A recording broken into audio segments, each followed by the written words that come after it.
Hello കൂട്ടുകാരെ, സത്യാസന്ധി ചാനലിലേക്ക് എല്ലാവർക്കും സ്വാഗതം. ഇന്ന് നമ്മൾ ഉണ്ടാക്കാൻ പോകുന്ന മത്തി കൊണ്ടുള്ള ഒരു അച്ചാറാണ്. ചട്ടി ചൂടായതിനു ശേഷം ഉലുവായിട്ട് കടുകിട്ട് പൊട്ടി വരുമ്പോൾ വറ്റൽമുളകിട്ട് 5 വെളുത്തുള്ളി, ഒരു ഹാഫ് കഷ്ണം ഇഞ്ചി, 5 കാന്താരി മുളക് ഇതെല്ലാം കൂടെ ചേർത്ത് നമ്മൾ ഇടിക്കുന്നുണ്ട്.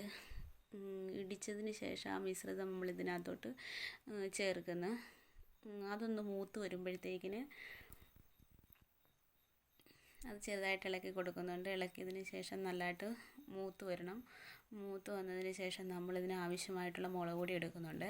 ഇതിനാവശ്യമായിട്ടുള്ള മുളക് പൊടി, മഞ്ഞൾപ്പൊടി ഇടുന്നുണ്ട്. മഞ്ഞൾപ്പൊടി ഇട്ടതിന് ശേഷം നമ്മൾ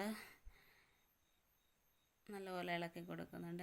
ഇതിനാവശ്യമായിട്ടുള്ള മുളക് പൊടി എന്ന് പറയുന്നത് ഞാൻ 200 ഗ്രാമിൻ്റെ മത്തിയാണ് എടുത്തേക്കുന്നത്. അതിനാവശ്യമായിട്ടുള്ള എരിവുള്ള മുളക് പൊടി 1 സ്പൂണും എരിവില്ലാത്ത കാശ്മീരി ചില്ലി 1.5 ടീസ്പൂണും എടുക്കുന്നുണ്ട്.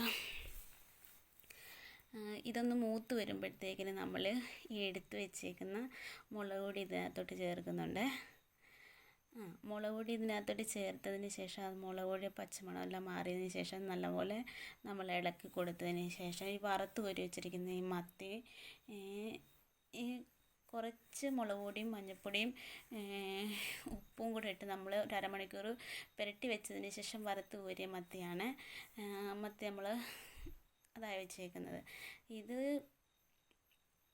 ഇതിനകത്തോട്ട് നമ്മൾ വിനാഗിരി ഒഴിച്ച് കൊടുക്കുന്നുണ്ട്. വിനാഗിരി ഒഴിച്ച് കൊടുത്തതിന് ശേഷം 5-6 കുരുമുളകും ഒരു 1/4 ടീസ്പൂണ് ഉലുവയും കൂടെ പൊടിച്ചത് ചേർക്കുന്നുണ്ട്. ഉപ്പ് ചേർത്ത് കൊടുക്കുന്നുണ്ട്. ഉപ്പ് ചേർത്ത് കൊടുത്ത് വിനാഗിരി ഒഴിച്ച് നല്ലതായിട്ട് കുറുകി വന്നതിന് ശേഷം നമ്മൾ ചെറു ചൂടുള്ള വെള്ളം ഒഴിച്ച് ചാറൊന്ന് കുറുകി വരാൻ വേണ്ടി ചാറൊന്ന് കുറുകി വരാൻ നമ്മൾ വെയിറ്റ് ചെയ്ത് അതിനുശേഷം ഈ വറുത്ത് കോരി വെച്ചിരിക്കുന്ന മത്തി നമ്മൾ ഇതിനകത്തോട്ട് ചേർക്കുന്നുണ്ട്. ആ മത്തി ചേർത്തതിന് ശേഷം നമ്മൾ ശകലം കായപ്പൊടി ചേർക്കുന്നു.